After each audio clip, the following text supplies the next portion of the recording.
Good evening, everyone, and welcome again to Sister Nomic's first session. We are happy that you are here with us on this evening. We're going to start off with our session purpose.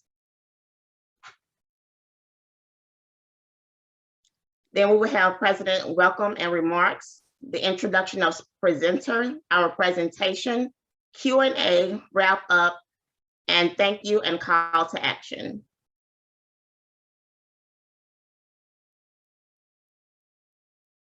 Our session purpose, the Dallas Metropolitan Chapter. During today's session, you will have an opportunity to increase your basic knowledge of financial money matters, ability to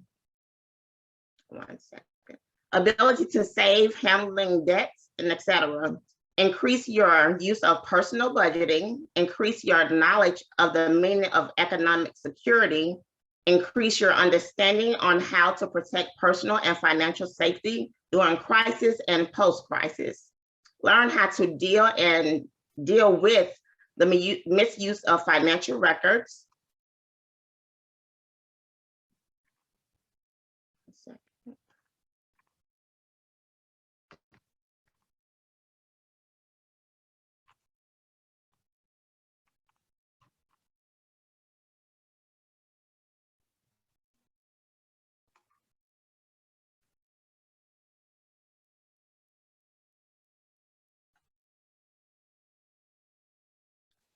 And learn new strategies towards long-term economic empowerment, earning more money and reaching the fullest earning potential, etc.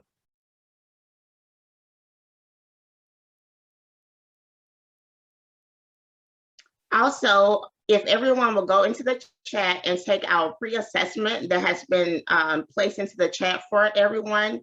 At this time, we're going to turn it over to our president, Ms. Sonia Irby.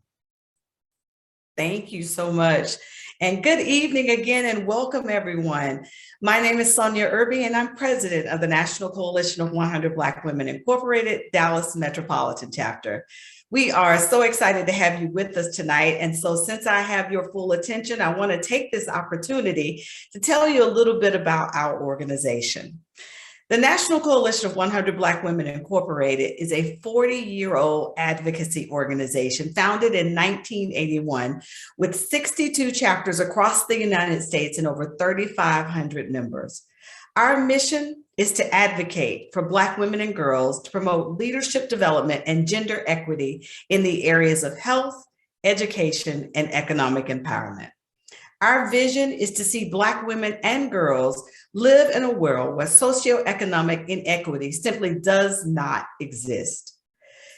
The award-winning Dallas Metropolitan Chapter was chartered in June of 2018, led by our chartering president, Ms. Mia Johnson, whose vision it was to be a voice in the community and address the concerns of Black women and girls in the Dallas area.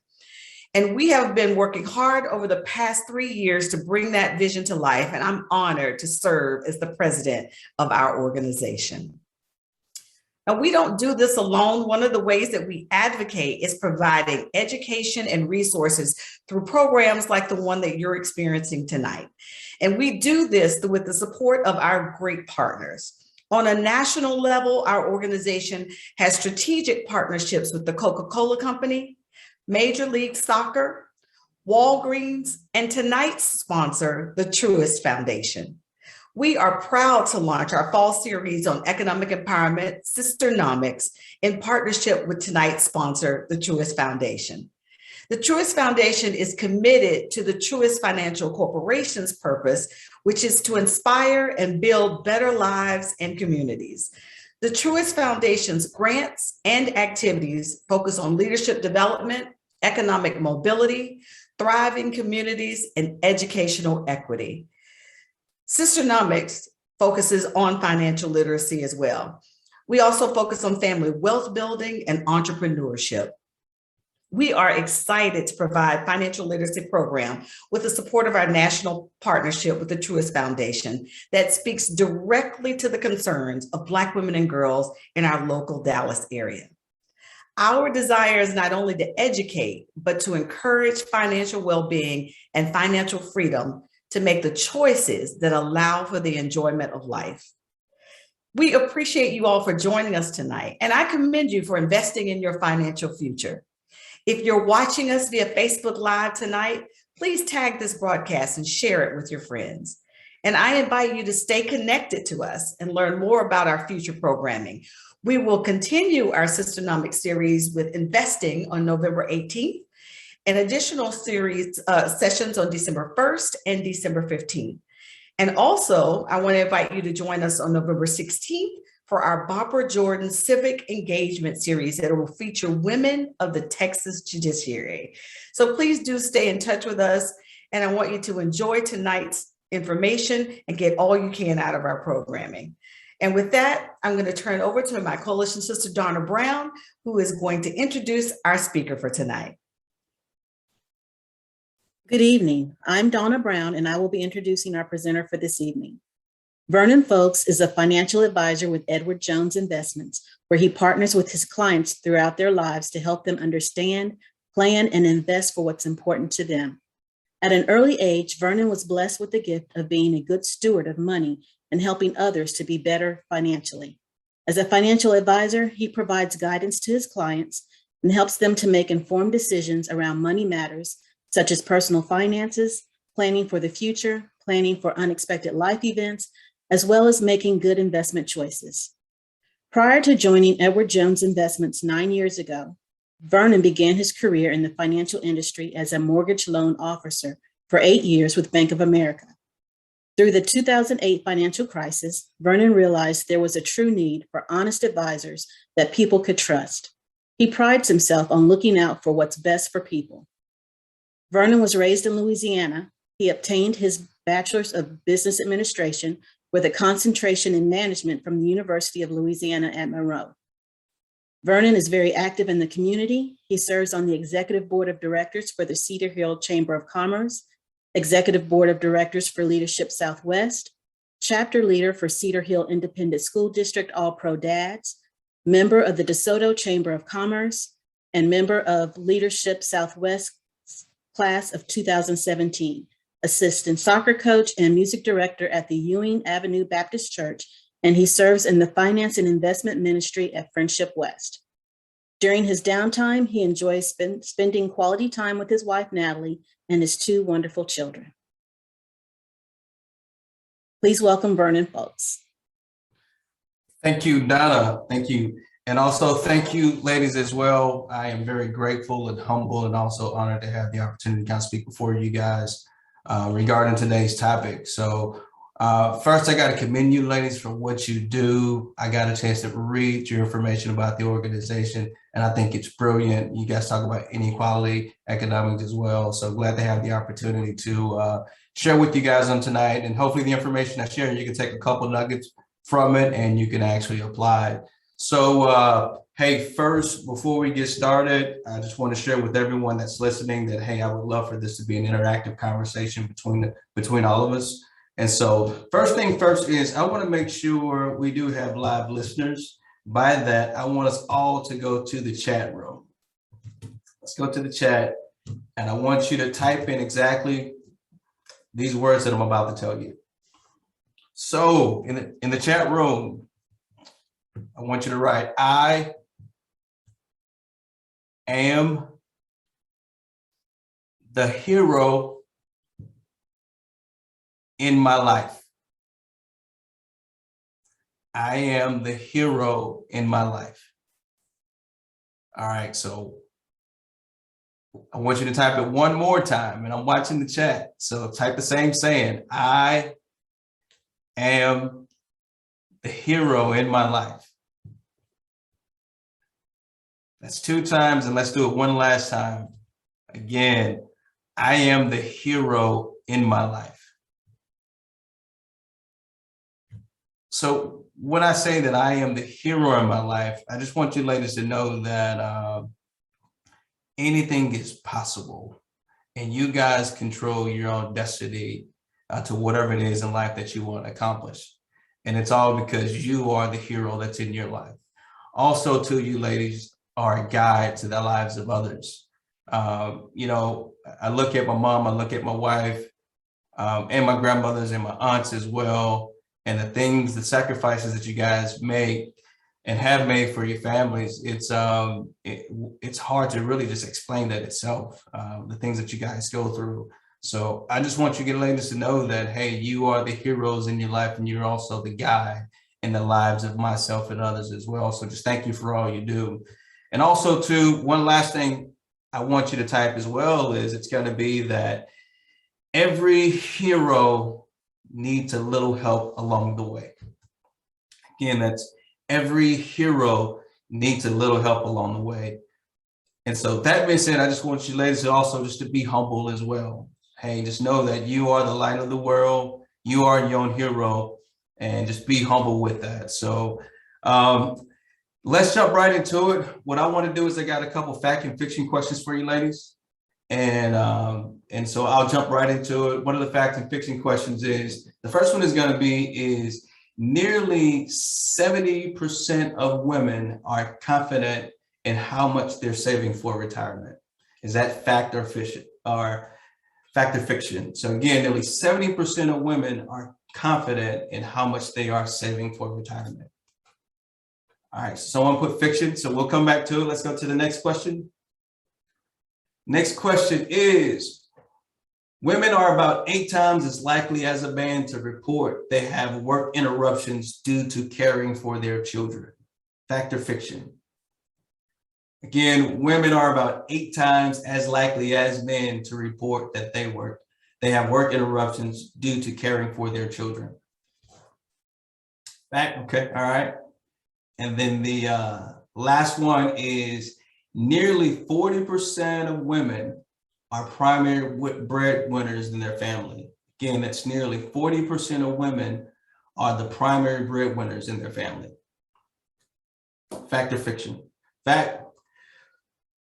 All right, so let's see, how do we do? So with the first question, nearly 70% of women are confident in how much they are saving for retirement. That answer is actually fiction.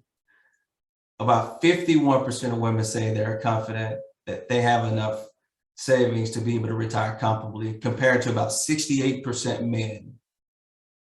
All right, the next question, let's see how do we do on this one. Women are about 8 times as likely as men to report they have work interruptions due to caring for children. So let's wait for it. That answer is a fact. I know you ladies already knew that. Women are 8 times more likely than men to look after sick children and also manage their children's schedules. And then we'll take a look at the last one. The last one just states that nearly 40% of women are primary breadwinners in their family. And drum roll, the answer to that question is fiction. It's not 40%, it's actually 54% of women who survey say they are the primary breadwinners in their family. And so that being said, tonight I want to talk about 7 ways to position yourself to win. Again, 7 ways to position yourself to win. So a little information about me. You guys heard the bio. I'm actually from a little country town in Louisiana that's called Lake Providence. And so when I was there, Lake Providence was considered the poorest place in America. This was back in the 90s.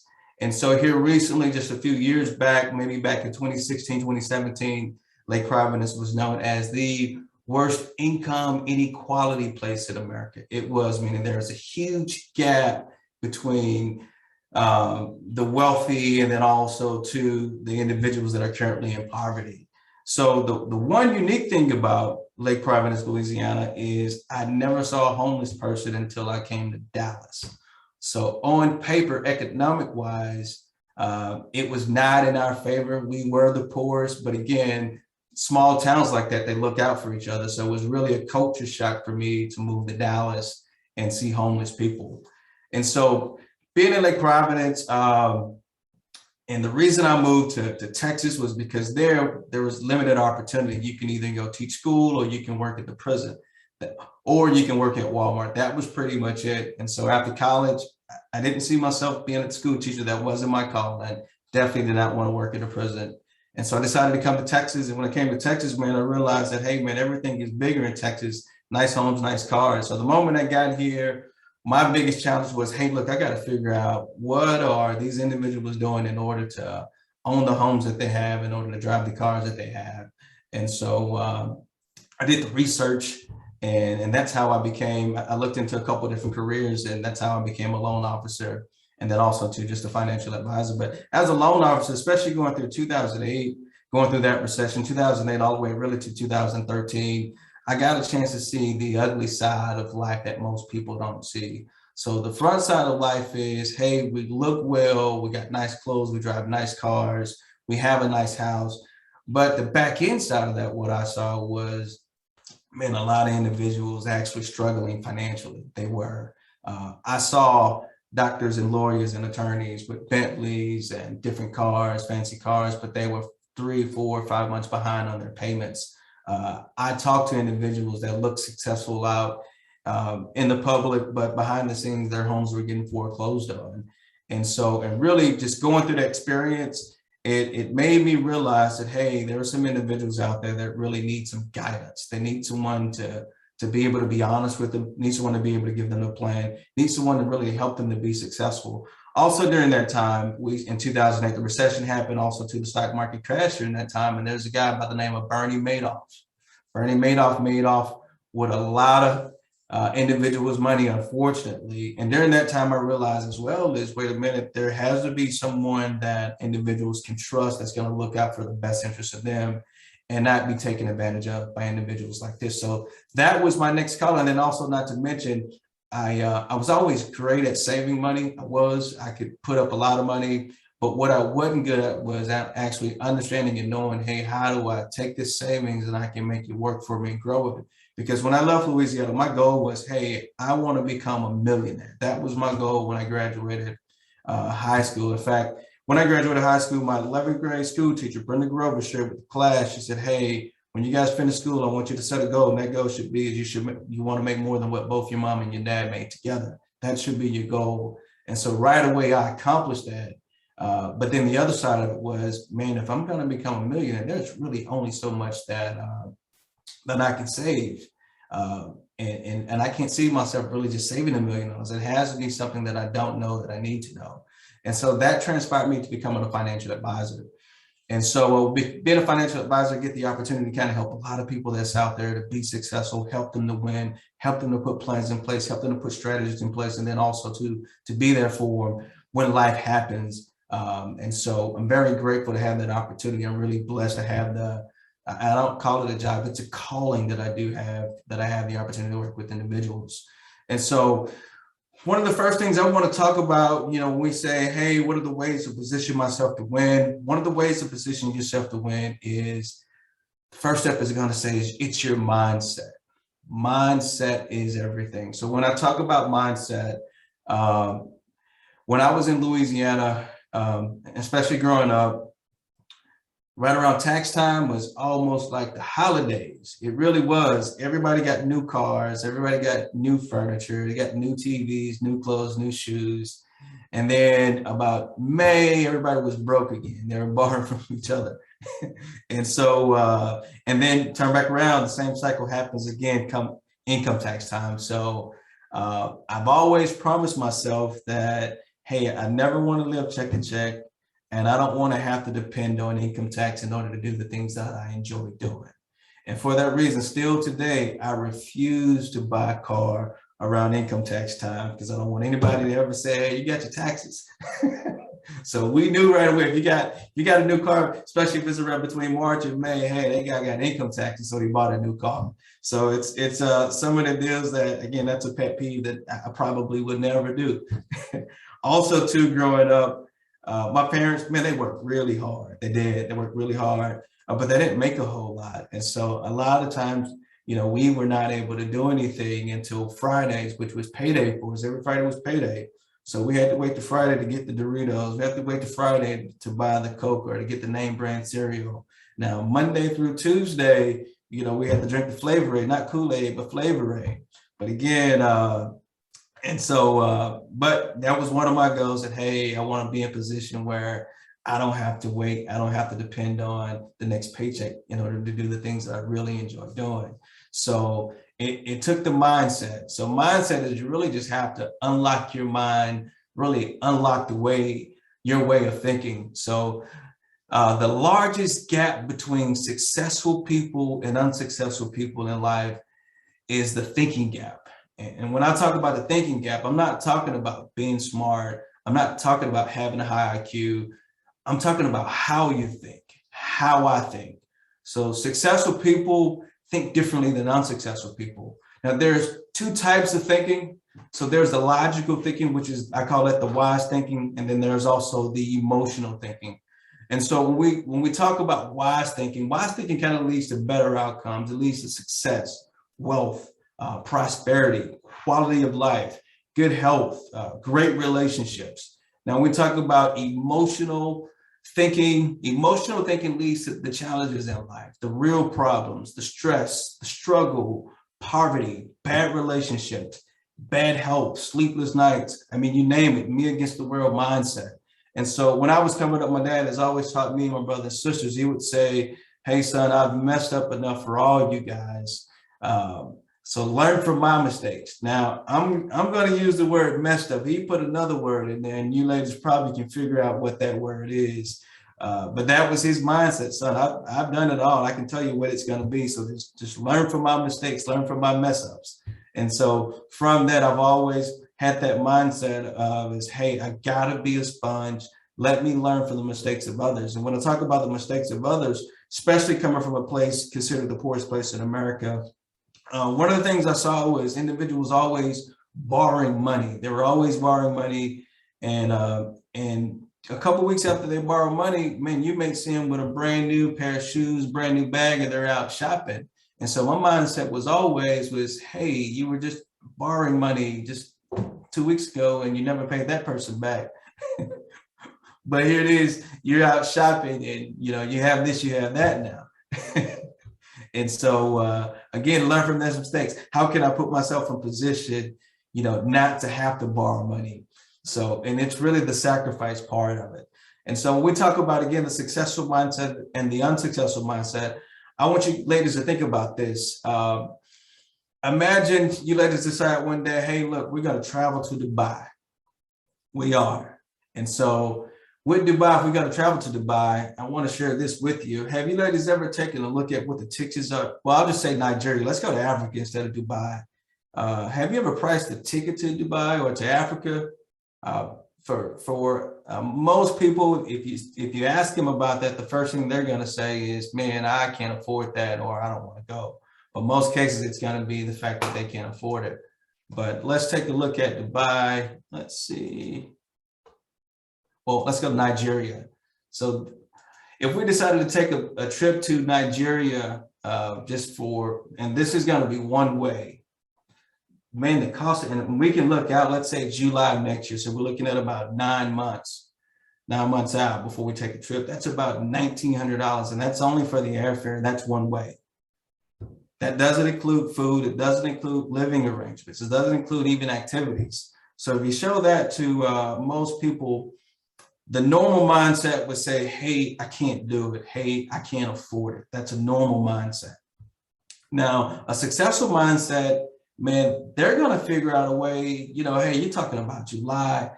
How can I make that happen? What can I do? I don't want to borrow. I don't want to use a credit card, because unsuccessful people, if they don't have the money, they'll use tomorrow's money, or they'll pay for it using someone else's money. Someone else's money is going to be credit cards. But the successful people, man, they'll figure it out. They'll do the math on it. If the trip is going to cost, let's say $4,500 round trip and including food, all inclusive, that's about $500 a month. And so successful people will figure out a way whether they're going to go ahead and work additional hours to make it happen, or if they're going to take on an extra job just to pay for it. Successful people will find a way to make it happen. And so successful people are not content. Unsuccessful mindsets, they are content. They're okay with being in the position that they are. Another thing I saw when I was growing up too is it was a common thing for most people not having enough money to make ends meet, and they never did anything about it. Like, they're okay with, hey, my job only pays this, and they were content about it. Never thought about, hey, what can I do to earn more income? That never really crossed their mind at all. However, with successful people, successful mindsets, they're always looking for ways to improve their situation. The successful mindset, they make sacrifices. It's delayed gratifications for a better future. They are living. They truly are. Money is never a reason or an excuse why I cannot do anything.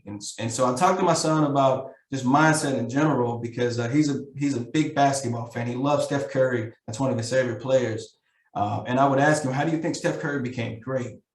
And so we both watched a video one day, and that video just talked about what most people don't see, which is that sacrifice that Steph Curry makes, which every day Steph Curry shoots 1,000 shots a day.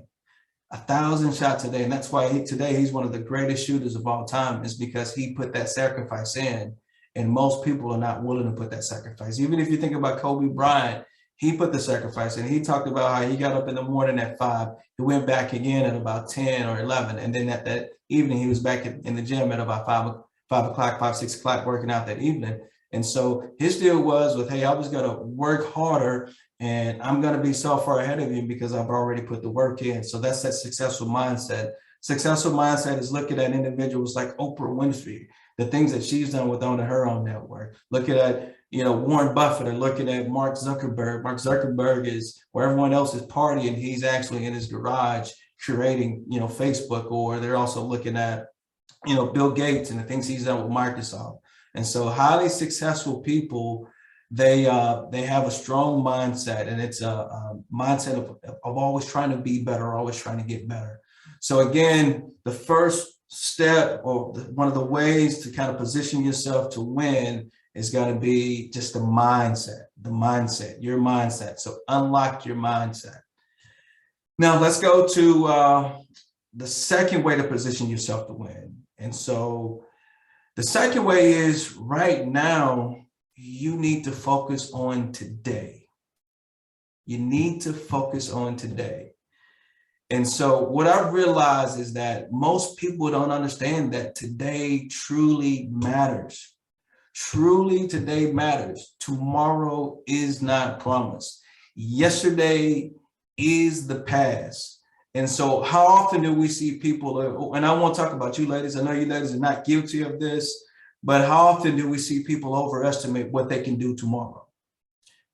How often do we see people over-exaggerate what they did yesterday? If we think about Facebook, Instagram, if we swipe it, how real is that?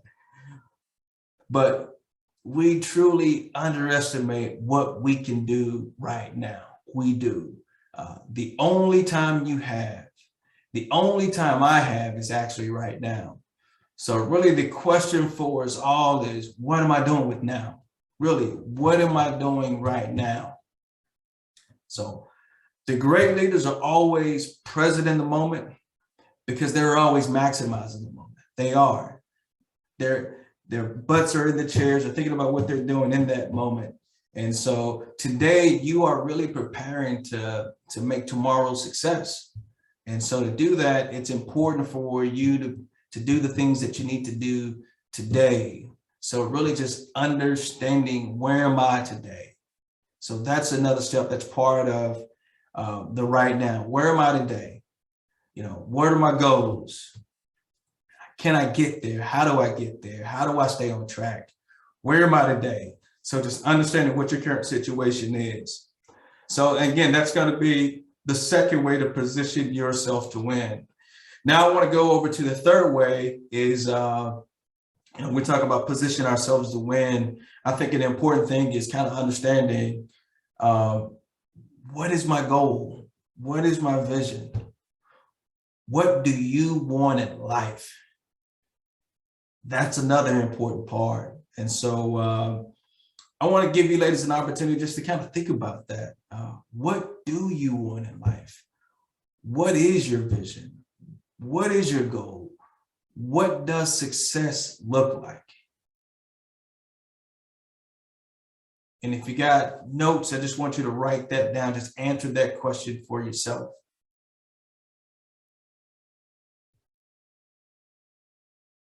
What do you want in life? What's your vision? What's your goals? What does success look like? And so some of us goals may be is, hey, I just, I want to make sure that, I'm comfortable financially, and I want good health. I want good relationships. I want good spiritual health, mental health, physical health. I want my family to be well. I want to be able to impact the world. I want to be able to give back to the National Coalition of Dallas Metropolitan Chapter. I do. I want to be able to give back. I want to be able to give back to others that are less fortunate. I want to be able to have more time to do the things in life that I really enjoy. I want to be able to help get people to heaven. So what do you want in life? What's your vision? What's your goal? So that's number 3. Again, number 1 is, we talked about, is mindset. Unlock your mindset. Number 2 is focus on today. What's my situation? Where am I today? And then number 3 is, what do I want in life? All right, let's cover number 4. And so number 4, I call it, can I get there, or what's keeping me from attaining it? What's the problem? What's the reason that I have not already achieved what I've desired to achieve? What's in my way? What are the problems? And what are the challenges? And so, and this piece is pretty important. Just understanding what the issues are. Why am I not able to retire when I want to retire? Why am I not able to do the things that I want to do for my kids and for my grandkids? What's the why behind it? What's the why? What's the problem? And that's an important piece, which is identifying what that is, because the important part of identifying is now we got to talk about ways to kind of overcome that. I know what the problem is. Let's address it. Now, what's my game plan? So now we're stepping into number 5. Number 5 is, what's my plan? What's my strategy? How do I get to the point where I can buy any bag in the Louis Vuitton store? So, true story. So unfortunately, I lost my dad to COVID. This was back in January. Young too. He was only 59. He would have been 60 in August. And so, of course, the whole family. My dad's like the pillar of the family. He's the engine of our family. He is, and everyone knew the guy. Man, they loved him. He was always everyone's favorite. And so that loss was tough on me, tough on my mom, sisters, and brothers, even my kids. And so I wanted to do something just to kind of, again, get mom away, get the kids away, get the wife away. So I decided to, hey, let's take a trip to Maui. So back in March, we go to Maui. And so we were there for a whole week. On the way to the beach, which is McKenna Beach, man, we passed by an outlet store. And so that outlet store had a Louis Vuitton store in it. And so we would pass by the Louis Vuitton sign every day. And so my mom would always say, hey, you got to take me by there. And granted, I had never been in a Louis Vuitton store before. I was totally shocked on the prices of Louis Vuitton. And so here it is, our very last day. We went out by the beach and I said, hey, let's go by there. We'll let you check it out.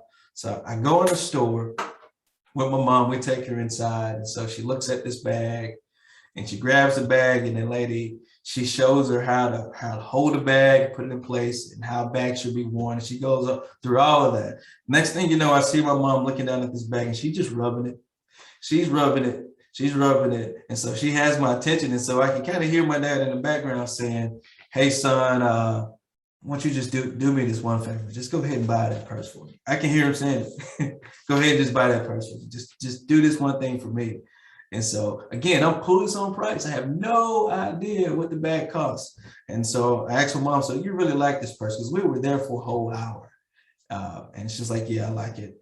And I told the lady that helped us out, say, hey, just go ahead and bag it up. I'll pay for it.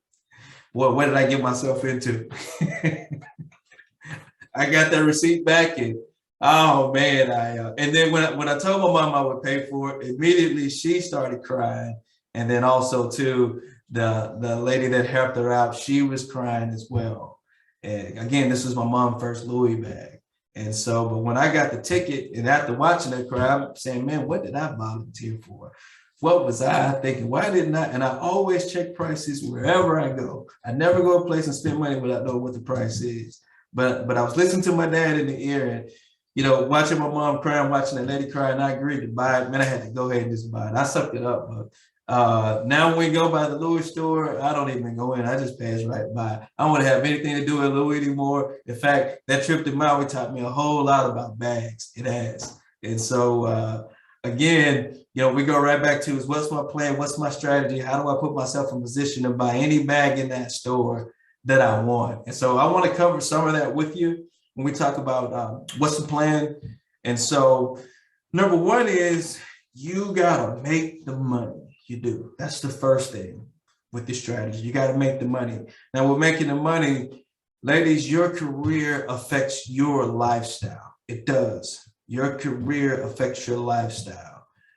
If you are a substitute teacher, it's going to be very difficult for you to afford a Louis Vuitton bag if that's your goal. Or very hard for you to be able to afford even a home today. If we look at the average prices of homes right now, it's over $300,000 in Dallas. So you got to understand your career affects your lifestyle. And so with that being said, ladies, I really want you guys to truly know what your worth is, even on your job. Know your worth. Don't become content or settle. You know, I always want you to kind of look for opportunities to move up, look for opportunities to increase your income. Really, we're trying to focus on controlling what we can control. And one of the things we can't control is really just, you know, understanding what our worth is, understanding that our career affects your lifestyle. So that's one of the things that you can do as far as with the strategy itself. The next strategy is an important strategy, which is have a written plan. Plan what you're going to spend every month. Most people hate to hear the B word, but the B word's important. It's budget. You need to have a budget, plan spending, understand your cash flow. If you can master cash flow, master money in, money out, you will be highly successful. So again, have a written plan in place. Plan your spending. That's what I tell clients to do. Plan your spending and spend what you plan to spend. And again, understand what your cash flow is. And when we talk about cash flow is really just not looking at your gross income, but looking at the net pay. So if you're paid bi-weekly, you look at that net pay. Whatever that net pay is, multiply times 2, that's really going to be your base income. That's your base income. So if it's, you know, $2,000 every pay period, you got $4,000 a month, which is your base. If it's bi-weekly every quarter, you're probably going to get an additional payment, additional check, but that doesn't happen that often. That additional check is actually almost like a bonus for you. It's the third paycheck in that month. But again, understand what your cash flow is, understand what your money coming in, and then also too, you want to know what your expenses are going out. And the key is you want to have positive cash flow. You want to live less than what you make, definitely. And so again, manage your cash flow. Next thing is, if you're in debt, get out of debt. That's number 3. So get out of debt. Get out of debt. Try to become totally not dependent on credit cards. There's no sense of paying someone else money to buy something that you want today. Again, we talk about how successful people think, the successful mindset, delayed gratifications. Hey, I'm gonna save for it. We talked about that trip over to Nigeria. It's $2,000, $4,500. Hey, we're gonna save for it, So this is a problem that a lot of unsuccessful mindsets have, because they have to have it. Whatever they want, they have to have it right now. I had a conversation with my daughter, and granted, I'm teaching both my daughter and my son. My son, you would think his dad was a financial advisor because he's spending every penny that he gets. It doesn't matter what it is. He's wasting money on PlayStation cards, which is the craziest thing ever. We bought video games, which we had to deep the CDs. He's buying cards, and when the card's up, you can't use it anymore. It's like $25 for it. I've never understood it. And so, but with my daughter, she does save a little bit. In fact, I'll give you a true story with her. Some years back, she wanted an iPhone, And so she wanted the new iPhone at the time. The new iPhone was $1,000. Again, Dad's a financial advisor, which means Dad is very cheap. He's frugal. And so I'm not going to spend $1,000 on the phone, not even for myself. I won't do it. I refuse to.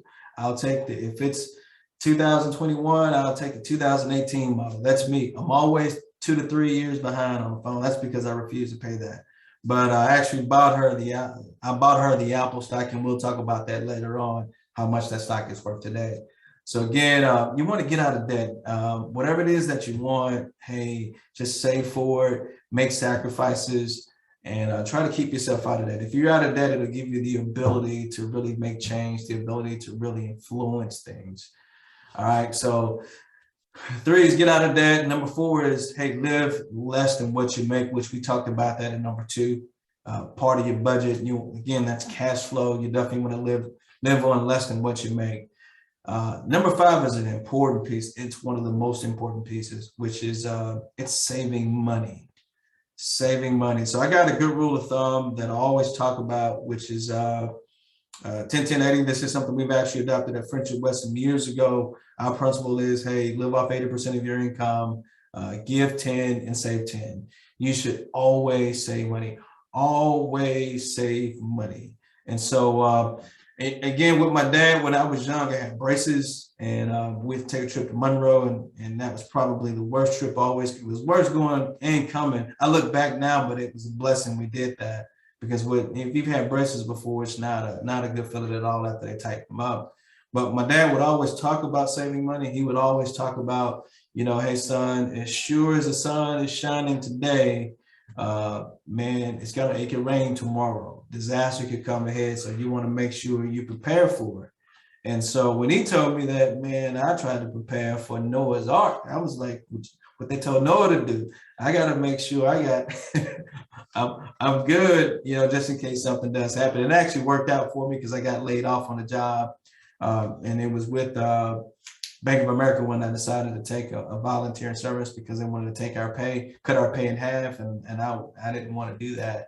But it was spot on, because with that, I was able to manage without having an income, or just with having an unemployment income.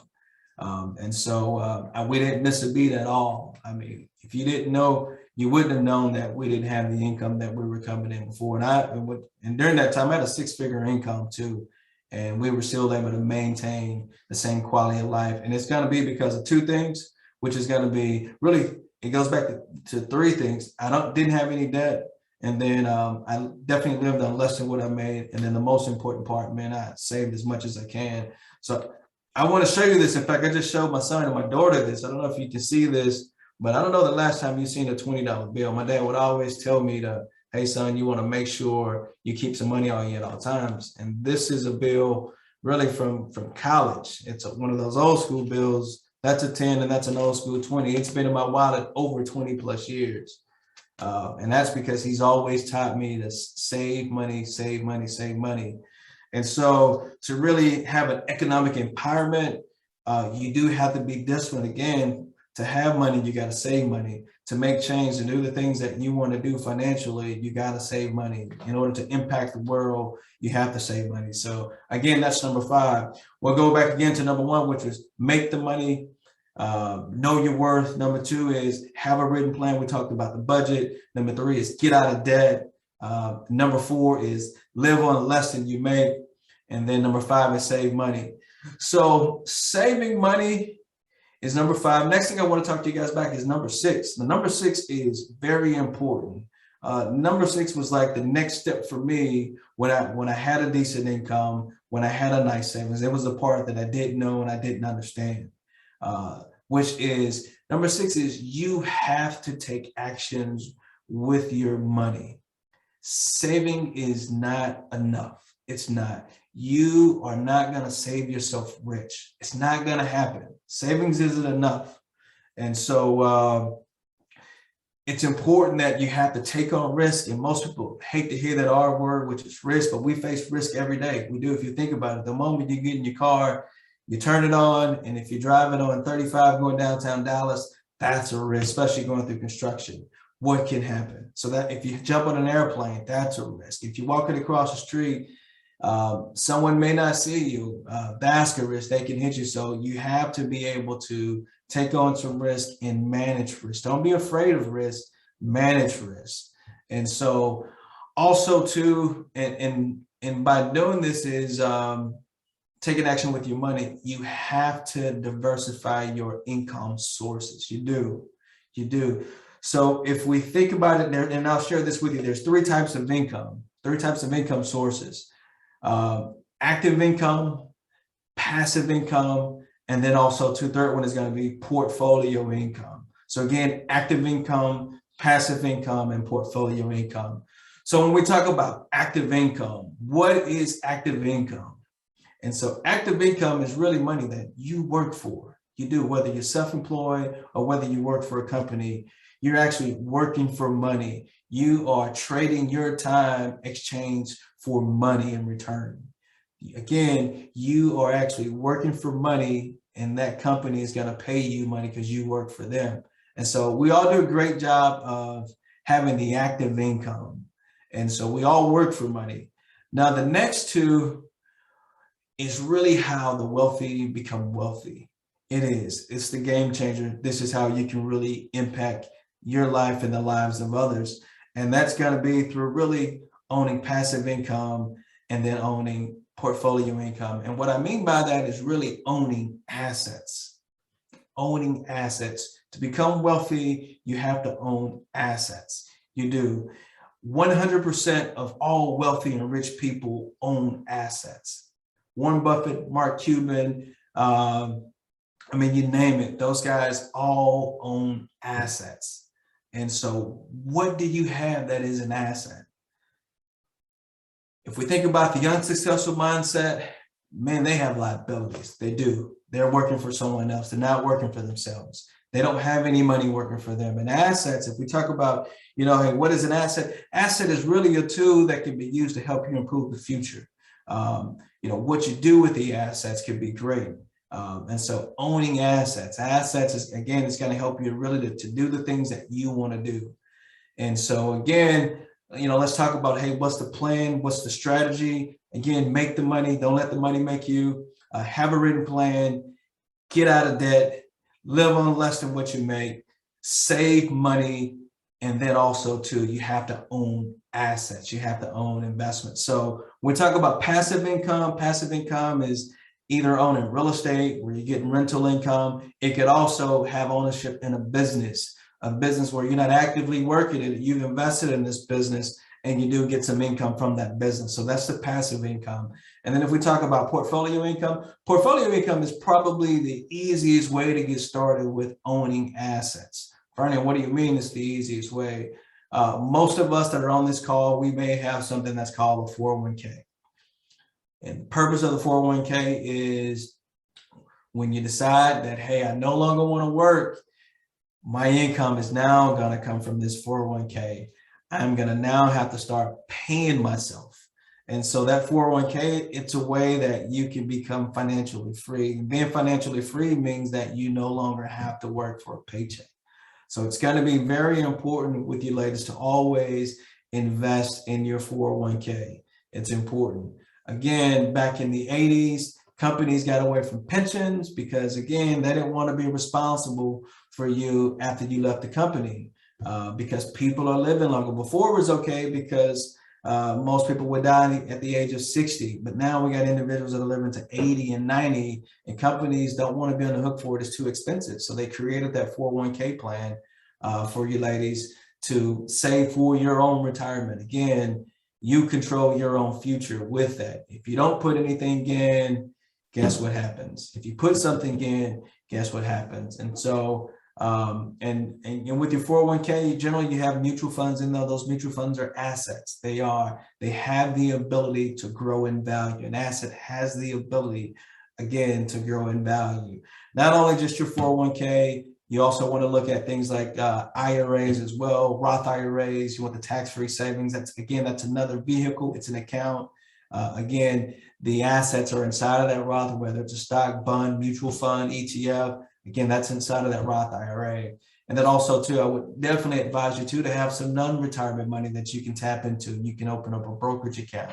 And again, invest monthly. One of the best ways to invest, one of the easiest ways to build wealth is really on a monthly basis by investing. And if you ladies, again, if you participate in your 401k, you saw how, in essence, you were in, you started out with a little bit, and now here it is where it is right now. It's grown over time. So again, the three sources of income: active income, passive income, and portfolio income. And the portfolio income will really help you to actually own some passive income. It could put you in position to be able to go out and buy the investment property that you want, to be able to go and invest in a business that you want, or you can borrow against that portfolio income to buy more investments, again, to help you generate more money. Again, the ideal is the more money you can generate, the better life is going to be for you. Now, the game changer is when I can get myself in a position where my assets can generate money for me. I don't have to work anymore. My assets is now going to write me my paycheck. Again, that's true financial freedom. I don't have to clock in. I don't have to trade time for money. So we cover step 5, which is going to be number 5. What is my strategy? We talked about the strategy. The next thing I want to talk about is really going to be the most important part of everything that I covered. It is, and it's I call it the call to action. The call to action. The call to action is commit yourself, execute, commit yourself. Now, nothing comes to you until you can really just commit yourself. Commit yourself. If you're just, going by and just not being committed, but you're just trying, nothing is going to happen at all. And so it's very important that you can commit yourself. It's not until you take action that things will start to happen. So the commitment part is the most important part. And so what I'm saying is, I don't want you to cheat yourself out of a possibility of the potential that's on the other side of that commitment. Commitment is the unsuccessful, man, they're really not committed. The highly successful people, they are. And one thing I like about the highly successful people, the highly successful individuals is most people, when they experience some success, there's something that Jason Sells called the seduction of success. They get to a point and they say, hey, look, I got it figured out. I do. I figured it out. I don't have to do what I did before to get me the success because I got to figure it out. And so Sells talks about, hey, they just kind of punch the clock on a success roller coaster. Like, hey, now I'm at a high, but the things that I did before, I didn't do anymore. Because of that, I'm no longer successful. How often do you see people, whether it's athletes or whether it's individuals that that come across a lump sum of money, and they are successful for a short period of time, and then all of a sudden it's gone. It is. And so highly successful people, they stay committed to what created the success. They do. They stay committed to it. They work hard at it. They work at ways to be better at it. So the call to action is, I really want you to commit yourself. You got to take action. It's the action that's going to separate the successful really from the unsuccessful. Now, I would say probably the greatest gap in the world is the gap really between knowing and doing. Just think about that. That's the greatest gap. It's, I know what I got to do, but then actually just doing it itself. And so we think about knowing is really just, hey, I'm going to set the goal. I know what I need to do. But doing, that's really achieving the goal. And so there are sayers and doers. Which one are you going to be? Are you going to be the sayer or are you going to be the doer? And so, again, number 6 is you got to commit yourself. You got to stick to the plan and not give up and don't have the seduction of success. And so one thing about being committed to it, and one thing that could probably help you be committed to it is, number 1, you got to think about, what does success look like if you stay committed? Again, what does success look like if you stay committed? What are all the good things that are going to happen if you stay committed? Write those things out. Again, what are all the good things that are going to happen if you stay committed to what your plan, to what your strategy is? Now, the other side of that is, what are all of the bad things that are going to happen if you don't? Again, what are all the bad things that are going to happen if you don't? So again, number 6 is the call to action is, hey, commit yourself, commit yourself, and by committing yourself, it will help you to get to where you want to be. And so the last step is an important step as well. One thing I've noticed with a lot of individuals, and I work with a lot of individuals too, is they kind of work in silos. They do. They work within their own walls. They never look outside of the box to kind of see what's working for others. They don't ask questions at all. They kind of go at it alone. So number 7 I have is don't go at it alone. Don't do it alone. You got to build your team to keep you accountable. You got to build your team to help you to stay focused. You do. You got to get you an accountability partner. If it's not an accountability partner, you got to get you a mentor, someone that can hold you accountable, someone that can hold your feet to the fire, someone that, when you're falling off, they're going to call you out on it and they're going to ask you about it. And so, again, don't go at it alone, which is number 7. And so, again, that's the 7 ways to position yourself to win. And again, number 1 is going to be your mindset. You got to unlock your mind, unlock your way of thinking. Number 2 is right now, you need to focus on today. Tomorrow isn't promised. Yesterday is history. Number 3 is, what do you do and what do you want to do in life? What's your vision? We talked about the goals. Number 4 is, what's keeping you from attaining it? What's the problem? What's in the way? What's the reason? Let's identify that so we can put a plan together to overcome that. Number 5 is, what's the strategy? How do I get to the point to where, again, I can buy any Louis Vuitton purse in the store? I don't ever want to buy Louis again. I'm sorry. I will forever try to walk directly by Louis, especially when I'm with my mom. And that way I don't get that contact from my dad saying, hey, son, just go ahead and buy this for your mom. And then number 6 is the call to action, committing yourself. And then number 7, again, is, hey, ladies, don't do it alone. Build your team to help keep you accountable and stay focused. So, man, I've enjoyed having this opportunity to speak with you, ladies. Hopefully it was insightful for you. And I will turn the floor back over to you, ladies. Thank you. It's been my pleasure.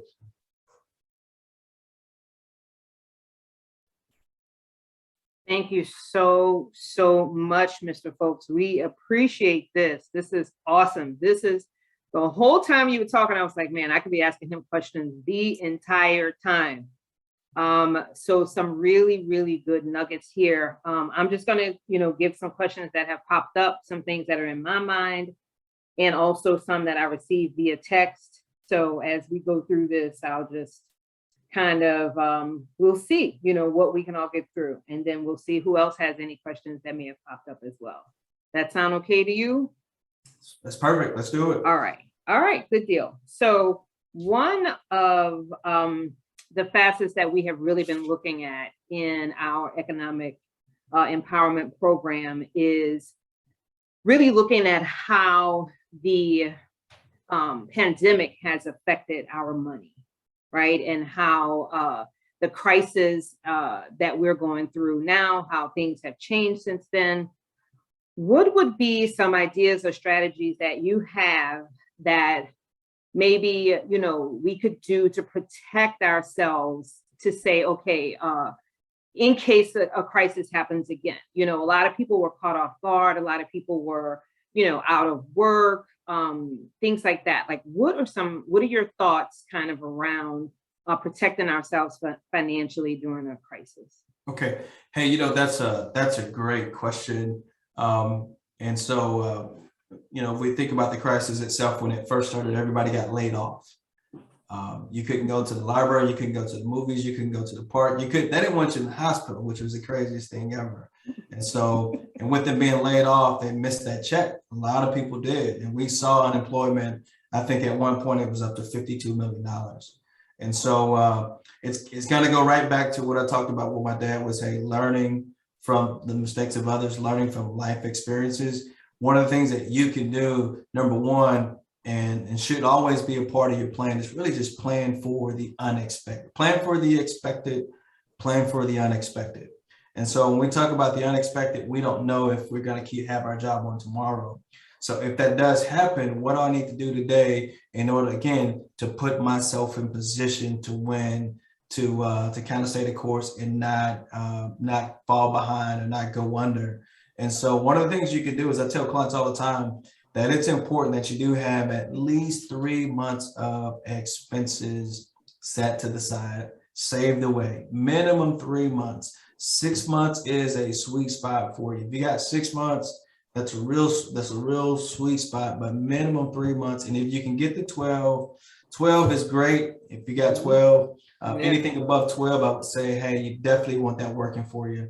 But if it does happen, you got 90 days before you have to tap into debt, before you have to tap into credit cards. You have 90 days before you have to ask family for money, before you have to go without. But that's probably the first step is, hey, I got to put myself in position so I can, again, we just go back to what's my biggest fear, so I could, navigate the unexpected in life. Wonderful. Yep. Love that. The idea of the 90 days, we've heard you hear it, right? I know I've heard it growing up, you want to save and have the 3 months and things like that. But I think we all realize that, we weren't, properly prepared, when this hit us. So yeah, that was great advice. So I do, we have a question that came up in the chat from Sister Brown. If you are not familiar with investing, so for example, like with stocks, what could someone do? What should someone do just to get started? What's like the easiest way to kind of get in there if you're not familiar with the whole idea of investing? I know for some, it's very overwhelming, right? It's like an idea that seems like way over, your head. It's like, for some, women especially, it's like, we working and we're trying to, feed the family and take care of everything. And it's like, okay, you're talking about stocks and all this stuff. Sometimes it's over our head. What's what can we just do to get started? Man, that's a great question. One thing that you could do, and this is something that my CPA shared with me, and I share this, man, I thought I could do everything on my own. When it came down to rotating tires, I'll get out there and try to rotate my own tires because I didn't want to pay anybody to do it. And so he asked me one day, he said, Vernon, how valuable is your back? How valuable is your hands? Really valuable. What happens if something happened and, that truck falls and you can no longer go to work? So that's tragic. So he said, hey, man, pay people for things that, for things that they can do, that they're really good at. And so for people that hadn't, that are totally closed on investing, best thing to do is ask for help. There are some advisors that'll do complimentary consultations that can kind of guide you. There may not be a fee to do it. So that's the first step. Hey, go to someone that you can trust and ask. Also too, with investing is not that complicated. It's not, now what we're seeing today, what we've experienced since COVID, it's not the norm. I've never seen anything like we've seen it really over the last year, except for right around the tech bubble. But it's real simple though. Buying good quality products. I'm going to talk about good quality products, and I'm not making any recommendations at all to you ladies, but I tell clients all the time is, hey, look at some of the things that you're using. Like for example, if you're shopping online, who are you shopping online with? What companies? We know who those companies are. Everybody else is doing it. So if they're making money, guess what? I can have ownership in that business. And if they're making money, man, I'm making money.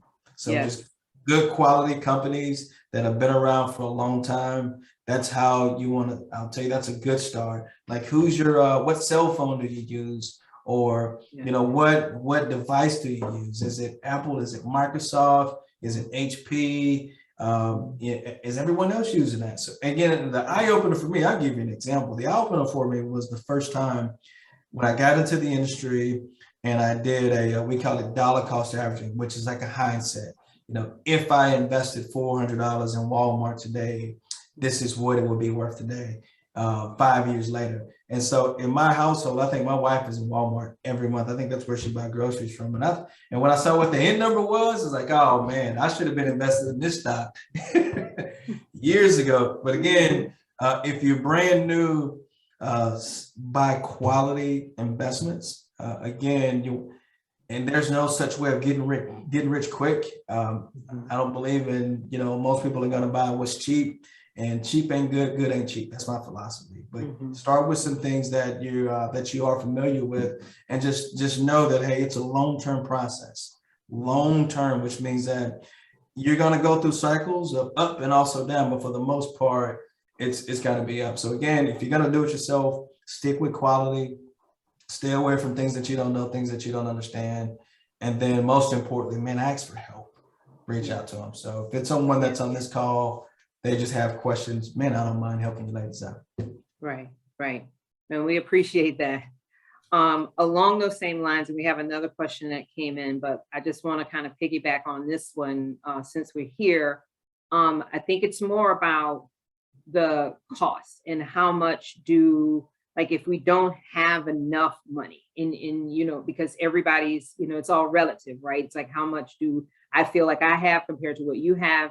But I know that, it just depends. It might, some people may say, listen, Vernon, I don't have enough money to do anything right now. I'm barely doing it. And you're telling me that I need to save. I'm barely making it. What would be either a good investment vehicle or something to put in that, that would be easy? Or what's a way to get in when your funds are limited? All right. So, man, that's a great question. And it's going to go back to one of the steps I talked about. If your funds are limited, is what can I do to get myself out of this position? It goes back to, I talked to you ladies about knowing your worth, make the money, your career affects your lifestyle. If you don't have money saved, it doesn't do you any good to invest because you're gonna need that money. And the worst thing can happen is you don't have any money, you invest money, the market goes down. Now you need that money you put in there, but it's not the $1,000 that you put in. Now it's $500. And you don't have anything to fall back on. So my counter to that would be is you got to do something different on your end to put yourself in position of being able to invest. You got to find a way. You got to think like the successful people do. Again, we talk about that trip to Africa. It's $2,000, $4,500, for a week, $500 a month. I got to get another job, or I got to find a way to get a promotion, and I got to maybe invest in myself. That could be a way to invest in yourself. Whether it's get another certification in order to try to get a promotion. But I would say if you don't have savings, you don't need to invest. Savings is the most important thing. Yeah, got to get there first, right? Get there. So make the money. Don't let the money make you. Yeah, got it. Okay, all right. And so Madam President has a question here. So what are your thoughts on taking cash out of primary residence or margin loan to finance other real estate purchases? All right. So if you're using money to make money, it makes sense. It can make sense. If you're using money to make more money. So even if we think about society itself, the world is kind of built around that, which is, especially in the United States, we're using other people's money to do things that we want to do today. So if it's a way where you can actually make more money than the interest that you're paying, it makes sense. So if the rates are low right now, rates are super cheap, you can probably get a 3% interest rate. It's not a bad idea we'll use the term, take money to kind of scale your business, to scale your net worth. So not a bad idea. The most important part is you got to look at, hey, what's the cost of this money? What's the cost of this money? Can I afford the additional payment that comes along? What's my cash flow once I take out this debt? And if the interest rate is low, if you can afford it, then and it's making you money, then absolutely do it. Now, if you're using it to buy things that you don't need, like nah. But good. Not the Louis bag. I can't take the cash out of my primary residence to buy. I can't. Okay. Not the Louis bag. Okay. All right. Got it. Okay. So I think one of the other questions was kind of diving more into your particular, and I know we've been, very safe with, how, your suggestions and things like that. But really, we would like to know, what does it look like to work with you? Like, what would that process be for a person? Like, what, how, kind of take us on that journey a little bit. Man, that's great. So really, the first meeting with me is really just to kind of get to know you. Get to know what's important to you. Get to know your values, your belief. Get to know your family dynamics. If you're retiring, who do you have to take care of? If something happens to you, who do we need to look out for? And who do we need to make sure this plan is in place? So that first process is really just understanding who you are, what's important to you, what are you trying to figure out, what do you want me to help you out with? That's the first one. So it's fact finding for me is that first one. So, and then the second meeting is, hey, so I understand where you are right now financially. I understand what your goals are. Now let's talk about, can we get there? How do we get there? And so that's the next step. Like, hey, my goal is retirement. All right. So based on what you've given me with cash flow based off this, all right, so here's some of the things that we're going to put in place to help you to hit this number, whatever that number is. So that's the strategy part of it. And then the next part is making sure that we stay on track. As far as with the investment side of things, I actually manage the investments for my clients. You hire me to do that. And then the most important part is I help you out with the planning. My job is to, again, not be the hero, but be a guide for you ladies, help you ladies to do the things that you want to do, or help you to understand some things that you may not understand. I'm really a resource, and man, I love it. I enjoy it. Thank you. I appreciate that. All right, that's awesome. That's all the questions that I have. Madam First VP, did you have any questions or? Actually did, if you don't mind. Sure. I have one question. So earlier, Mr. Folks, and again, thank you for being with us this evening. This has been I wrote down every step of the 7 steps, so I'm gonna put that in my planner. And I posted it, we're live on Facebook. I posted it in our chat, so I'm going to definitely keep those near and dear. A question I had, so you talked about the 80-10-10 plan, which I've heard about that. I actually kind of do my budget using a 50-30-20 plan. So my question is, with the 80-10-10, if part of my goals are debt reduction and elimination, is that part of the 80%?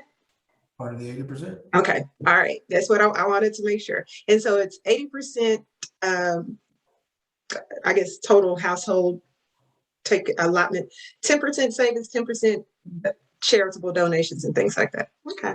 Okay. Awesome. I like you. So you living off the 30 and saving the 50? I do the 50, the 50% needs, 30% wants, 20% saving. That plan. A friend of mine told me about that a few years back. So I try to adhere to that.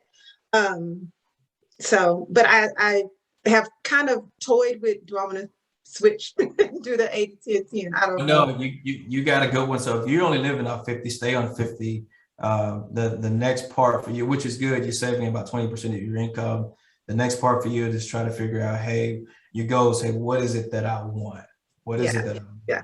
And that actually leads to my next question. So for because you talked at the beginning, you gave some really good statistics on women, us in particular, how many of us are actually, the head of households, and how many of us struggle with, knowing whether or not we're saving and investing enough and all of that. So what would you say to someone who is going through a life change, either coming out of a marriage and restructuring their life as a single person, or even a single parent, or becoming a semi-empty nester, or looking at retirement? But what do you say when your clients are going through those life changes?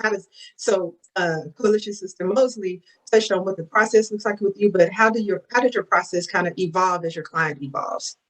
So I'm a man of faith. The first thing I'll say is, hey man, God's in control. He owns it all. He's in control. He's got you. The most important thing you can do is focus on what you can control. And that's really just kind of being the best you and making the best of the situation that you're currently in. That's the most important thing you could do. And then also we go right back to the logical and the emotional decisions. So the decisions that we do make, we want to make sure they're wise decisions. So let's talk it through. Let's talk about what's going on, and let's make sure that we're making wise decisions. And that's it. You focus on your control. More importantly, man, God has the last say so. He can turn any situation, the way he wants it to go for your good. And it's only temporary. Storms happen, life happens. Again, my mom is kind of facing that situation. Dad's gone. He's gone. So she doesn't have his income anymore, but there's a house payment and there's two car payments. He's gone though, but her income is a whole lot less, and he made probably 70% of the income. How do you pick up the pieces and move forward, considering that you just lost your soulmate, and then now months later, hey, that income is missing. And you just got to focus on what you can control, and then let's make the best of the lemons we have. We'll make some lemonade out of it. We'll make some Chick-fil-A lemonade too. Absolutely. Thank you so much. You're welcome. Yes, thank you so much. This has been so enlightening, and some really, really good nuggets. I mean, same thing, you know, with me, I took so many good notes that I'm going to share out. I love when, you know, I like the points too. I like 5 points of this, 3 points of this. It's like things you remember, right? It's like, it helps you to kind of, you know, when you're going through it, it's like, okay, did I miss, you know, 1 through 5, or which one, and I can always come back to it. So again, thank you for that. All right. Madam First VP, we can go. I guess I'm really kind of gonna just go with the thank you at this point. To you, Mr. Folks, for sure, I want to just offer up our thanks on behalf of all of us here at NCBW 100 Dallas Metropolitan Chapter. We want to thank you. We can't thank you enough for doing this for us. On behalf of President Sonia Irby and our first VP, Retta McCoy, and Kimberly Thomas Grant, who is our Economic Empowerment Chair. It's in her absence here today. But along with this whole Sister Nomics committee, I want to sincerely thank you for sharing everything with us here today. I think, like I said, you gave us some really good nuggets, and I want to share out with everybody that you know, we did have some questions around how your process works, which I think you did a great job of explaining that to us. So if anyone wants to do a complimentary one-on-one consultation, please connect with Mr. Vernon Folks. All of his information is right there on the screen. And, you know, he's obviously very willing and very capable and able to help us. So he's given us some great information tonight. So again, thank you. If you want to share any final words with us before we move forward. Man, it was my pleasure, you know, being with you ladies tonight. Thank you for the invitation. Glad to see all you ladies. If there's anything that I can do to help you out in the future, feel free to give me a call. And then also too, how do I support the organization? How can I support the organization? Well, you've done a great job of starting that tonight, but you just stay on standby. We will be in touch. All right. Thank you. Okay, thank you so much. Awesome. That was absolutely amazing. I appreciate everything. And I really appreciate you asking how you can support the organization. So at this time, we do want to let everyone know that we are coming to the end of our presentation. And we've been here about almost an hour and a half. It doesn't seem like it, Mr. Folks. You did a wonderful job of outlining the steps that we need to be successful. And so I hope that everybody took something with them and that they're able to use these steps and put them in practice. They were very practical.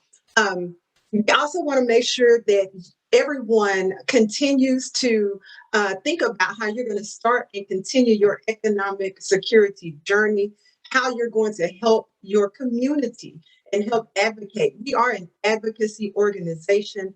It is our sincere desire to see Black women and girls live in a world where there is gender equity and where they are able to lead in their respective positions. And so we are very, very proud that you were able to join us this evening, Mr. Folks, and help us to continue that message of advocacy. So we appreciate you asking how you can help. We will be calling on you again. Know that because you put it out there.